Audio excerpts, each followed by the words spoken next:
One of the easiest ways that I've found to make a stamp out of a drawing is to just take a Sharpie marker and some white paper, and you draw.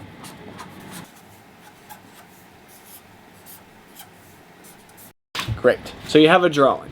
Now what you're going to do is you're going to take a photo of this drawing with your camera directly above it. Next, you're going to upload that into Microsoft 3D Builder. When we upload our image, the computer is automatically going to turn it into a 3D model. We can choose to have it inverse, which will give you more of an outlaw stamp. You can have it this way as well, which will give you more of an imprint stamp.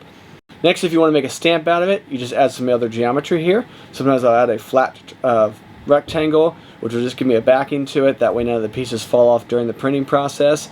And then you're going to export this as an STL. If you have access at your local library or somewhere there, a makerspace where you can 3D print, you can make these into stamps. That's how I make them. I feel like it's a nice, easy way to make them. So if you have any questions, let me know in the comments.